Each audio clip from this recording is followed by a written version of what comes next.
Hello friends, as you see there in the board, today we are going to talk about syntax या दूसरे शब्दों में कहें तो सब्जेक्ट वर्ब एग्रीमेंट या सब्जेक्ट वर्ब कंकार्ड।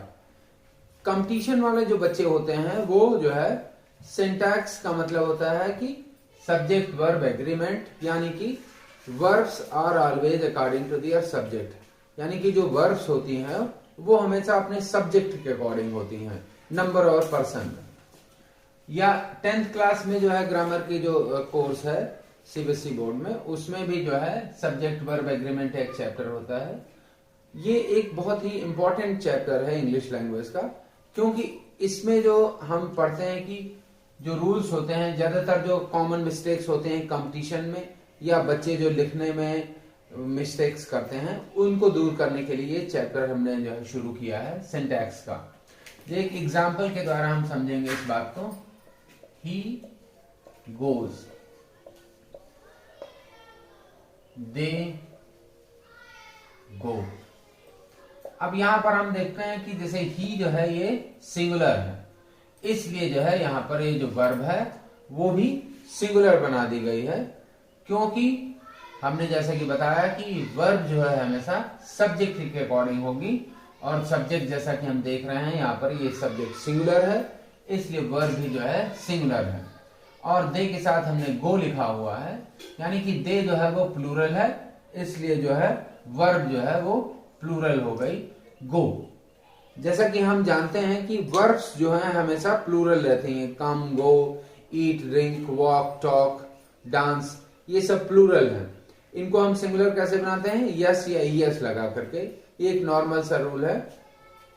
तो हमने जो यहाँ पर एक सिंटैक्स की बात जो कर रहे हैं, तो वो उसमें यह है कि ही के साथ जो है सिंगुलर, ही जैसा कि सिंगुलर है, ये एस और एस, और पी और पी। यानी दूसरे शब्दों में दूसरे कुछ एग्जांपल्स हम और लेंगे तो उनकी बात करेंगे, जैसे कि दीज बुक्स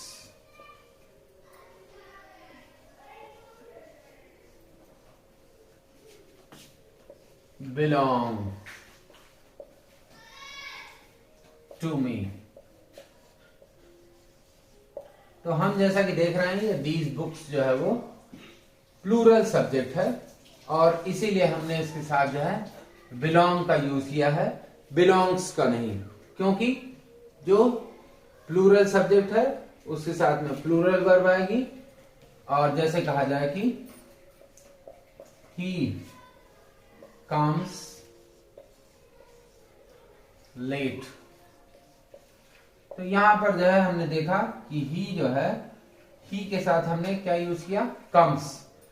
इसमें यस या ईएस लगा करके हमने इसको एस लगा करके जो हमने इसको सिंगुलर बना लिया।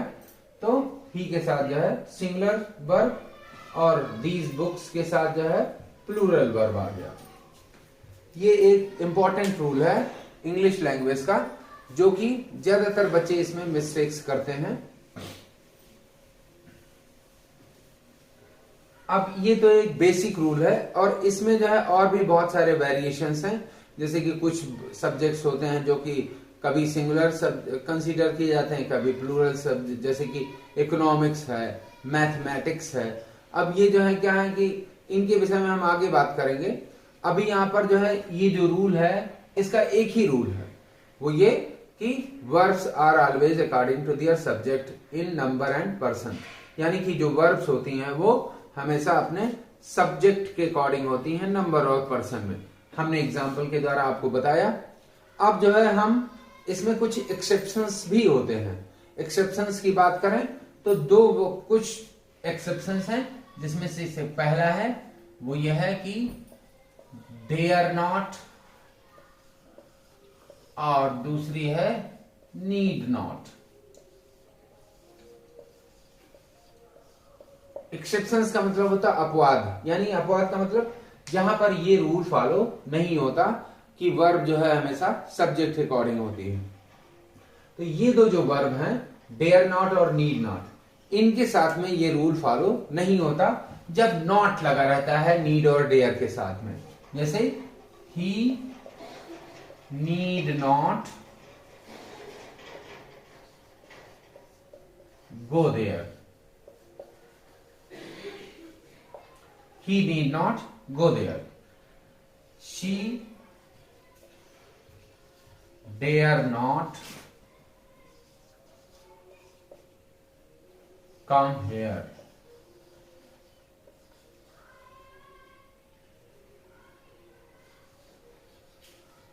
तो यहां पर हम देख रहे हैं कि जैसे कि जनरल हमने बताया कि ही के साथ जो है, ही जैसे ये सिंगुलर है तो इसके साथ में जो है नीड्स आना चाहिए, जो जनरल रूल है सिंटैक्स का कि सिंगुलर सब्जेक्ट के साथ सिंगुलर वर्ब और प्लूरल सब्जेक्ट के साथ प्लूरल वर्ब। तो यहां पर जो है ही जो है सिंगुलर है लेकिन यहां पर नीड्स नहीं है। क्यों? क्योंकि इसके साथ में नॉट लगा हुआ है, इसलिए जो है ये यहां पर ये रूल फॉलो नहीं होता। उसी तरह शी डेयर, शी डेयर्स ऐसे। अच्छा, जब हम इनको जो है नॉट नहीं लगा होता है नीड और डेयर के साथ में तो फिर ये रूल फॉलो करते हैं, जैसा कि एग्जांपल्स में हम आपको बता रहे हैं। जैसे ही डेयर्स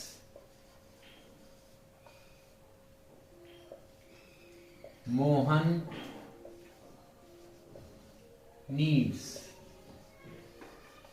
तो यहां पर हमने जो है देखा कि नॉट नहीं लगा है तो इसलिए इसके साथ जो है रूल फॉलो कर रहा है और मोहन नीड्स हो गया। ऐसे ही बहुत सारे एग्जांपल्स हो सकते हैं जहां पर जो है सिर्फ हमें ये याद रखना है कि जब नीड और डेयर के साथ में नॉट लगा रहेगा तो वहां पर जो है ये रूल फॉलो नहीं करेंगे। और दूसरा ये कि जब डू का यूज करते हैं, जब हम डू का यूज करते हैं सेंटेंसेस में तो और नॉट जो है नीड और डेयर के पहले आ जाता है तो फिर वहां भी जो है सामान्य नियम के अनुसार ये नीड और डेयर काम करते हैं, जैसा कि हम आपको एग्जांपल्स के द्वारा बताएंगे। ये एग्जांपल्स है।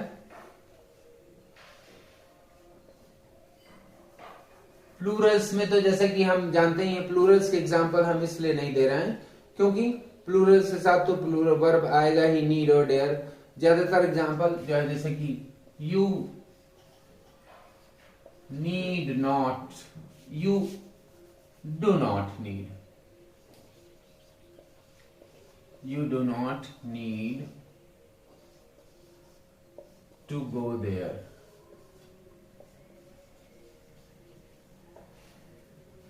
या जैसे कहा जाए सीता does not dare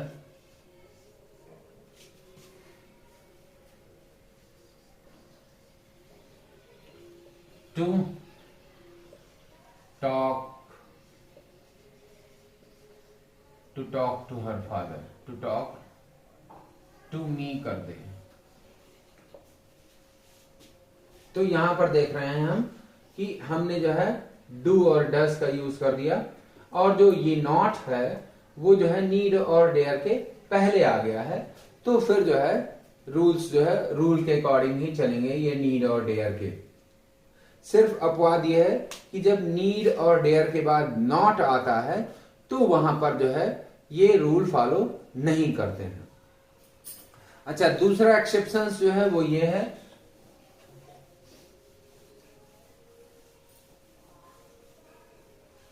जब हम विश करते हैं या सपोज करते हैं, सपोजिशन में जैसे कि जैसे इमेजिन कर रहे हो किसी चीज को, जैसे कहा जाए कि अगर मेरे पंख होते तो मैं तुम्हारे पास उड़ के आ जाता, या जैसे कि अगर वो चिड़िया होती तो तुम्हारे पास उड़कर आ जाती। जैसे कि एग्जाम्पल में हम बता रहे हैं if she were a bird,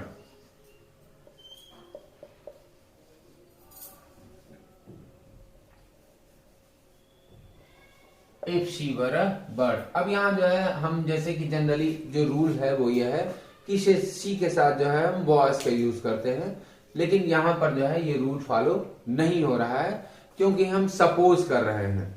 if she were a bird मतलब अगर वो चिड़िया होती, या जैसे कहा जाए if I were you, I would help him.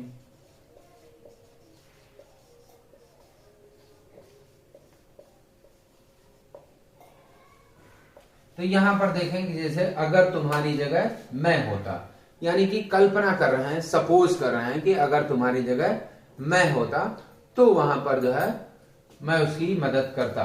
तो यहां पर जो है इफ के साथ जैसे आई वॉज होता है, शी के साथ भी वॉज होता है, तो वहां पर जो है हम यहां ये रूल फॉलो नहीं कर रहा है। शी के साथ वॉज नहीं आया या आई के साथ वॉज नहीं आया, क्योंकि ये सपोजिशन है। आई होप कि ये जो है आपको समझ में आया होगा। इस वीडियो में मैं इतना ही बताऊंगा, आगे की जो वीडियो होंगे उसमें और बाकी चीजों के विषय में हम बात करेंगे। Thank you.